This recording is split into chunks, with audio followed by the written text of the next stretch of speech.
This is my rest time at 12 o'clock, almost 1, 12:50 a.m. These last 2 weeks have been long and tiring, but as I always say, I wouldn't change taking care of my mom for the world.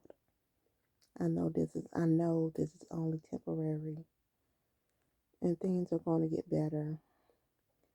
It's my neighbor who I've been knowing for since elementary because she was also a teacher in my elementary. She grabs me and tells me, baby, this too shall pass. Everything is going to be all right. Today, today was a long day. Um, but what happened and what made me make this video is as I left mom's room to go prepare the meal for the day, dinner, I was cleaning out the refrigerator, throwing away a couple of old food items, and I went bagged them up and unlocked my patio door and closed my patio door, but didn't lock it. I closed the patio door because you cannot lock the patio door from the outside. You can only lock the patio door from the inside. So and it's a manual up and down lock. So I unlocked the patio door, opened it, went out, closed it, but didn't lock it. Dumped my trash, but when I came back, the patio door was locked. There's no one else in the house but I and mom. There's no one else living here but I and mom. So that was kind of eye gouging. I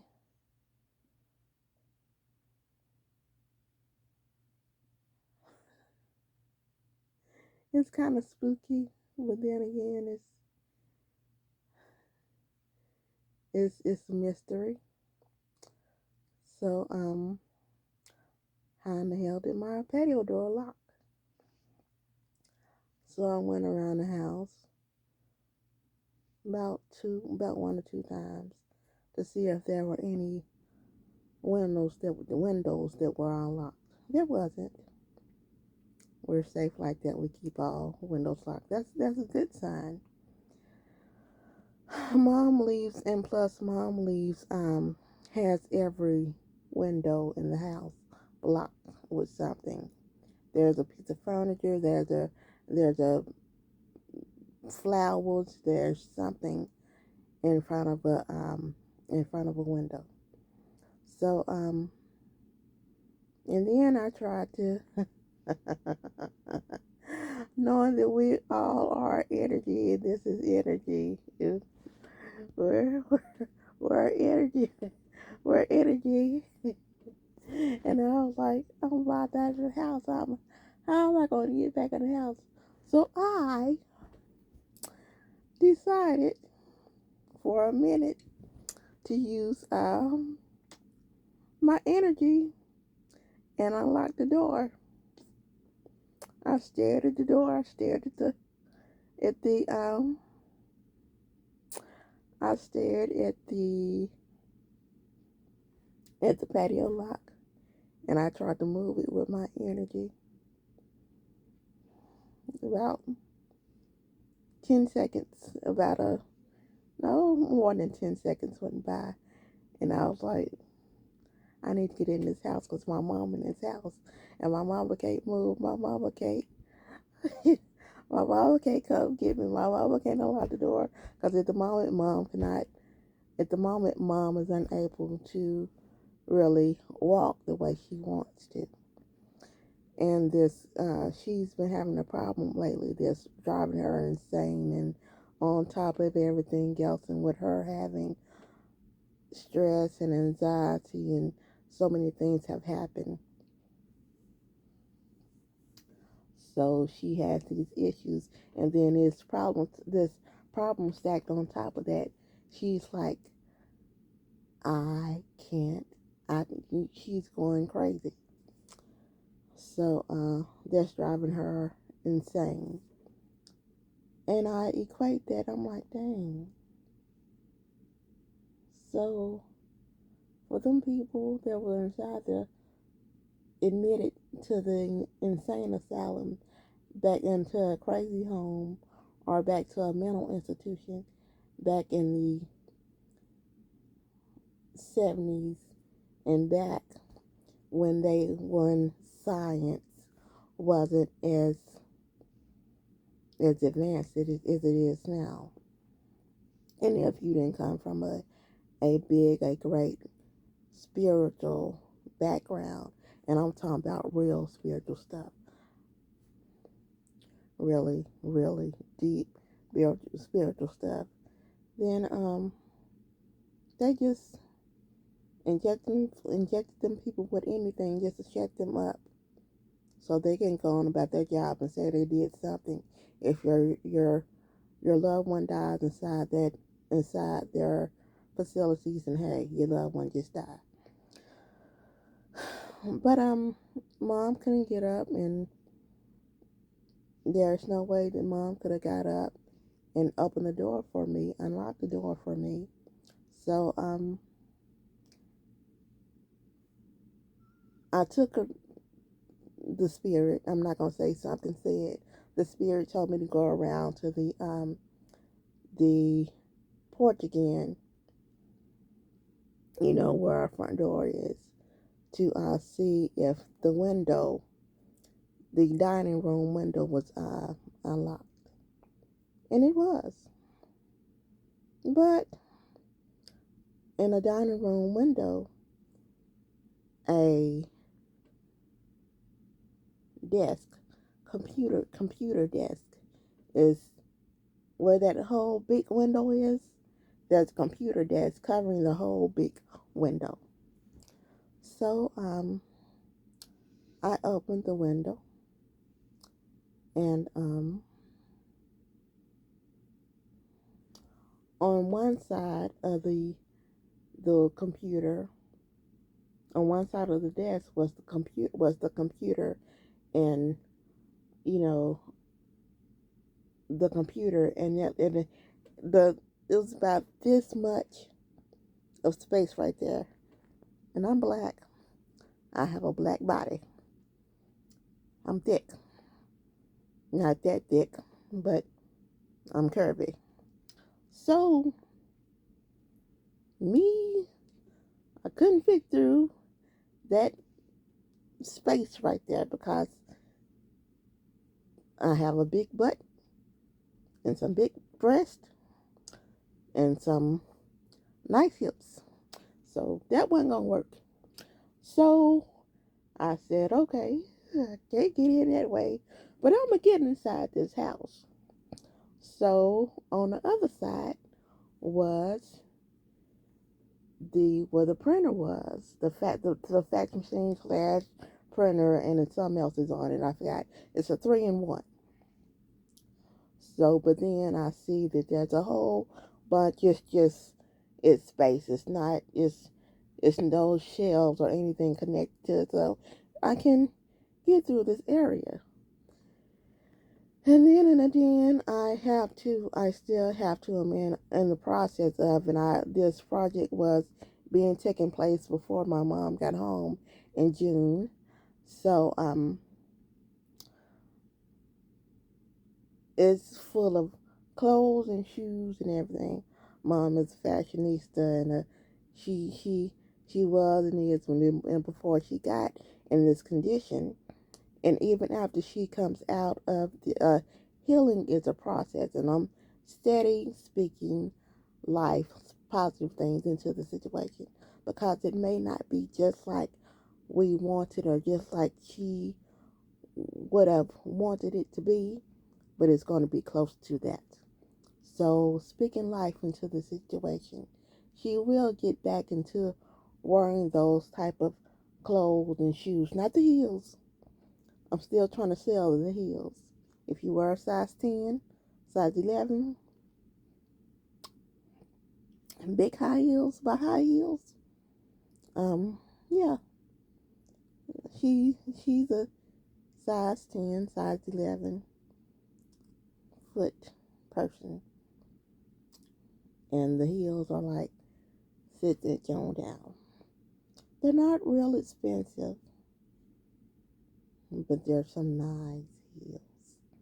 I'll send you a picture of them if you want to see them. But anyway, I was trying to get inside so there was an opportunity to get inside the home again.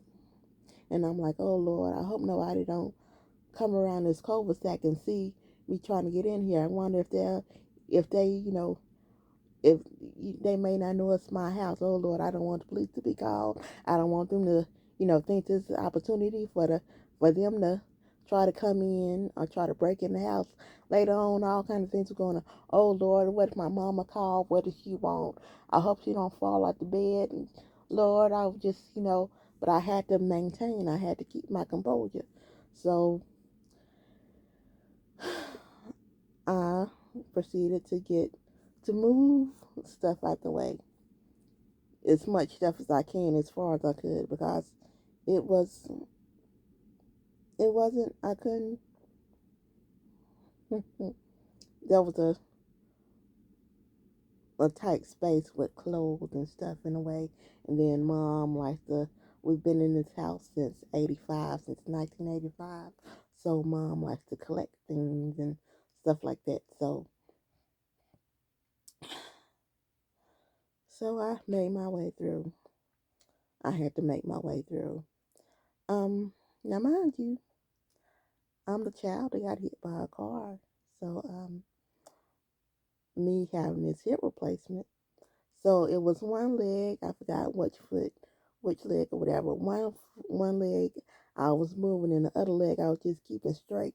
So I had to kind of swing and angle myself and angle my hips and twist my hips, and I got in that house. I got in this house. So so that was the day. And so I came back in.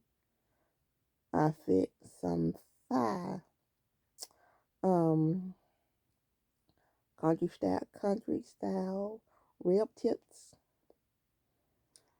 Um I let them marinate. They marinated for like a hour or more while I was back in the room area tending to mom, talking to her, and I had to do some other things and um changing her and whatnot. And she's having the more I listen to mom, the more I see mom, the more I observe her. She likes to keep her eyes closed now. She has always liked to keep her eyes closed and talk. Since my dad died, or all these complications are coming from the death of my father, and she didn't know how to take that. She still doesn't know how to cope with that because she lost her best friend. So and the father of all her children. So she keeps her eyes closed. So she has all the people that have ever been in her life. She talks about them, and she dreams of them and circumstances and everything that has gone on. So she thinks that this, and she's lucid dreaming. So she's talking to me and thinking that I'm hearing her whole, if she's not in a deep sleep like she is now, I can hear her whole dream because she's talking about it to me. And then she'll open her eyes and think that I'm a person from her dream, or she may think that she'll open her eyes and she thinks about her family so much that she'll think that I am one of my sisters. Two of my sisters have passed away. One of my sisters is still living.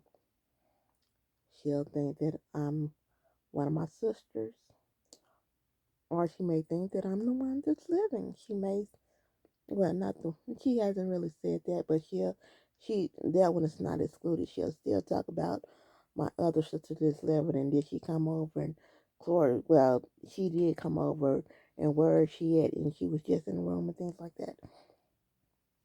So, but the the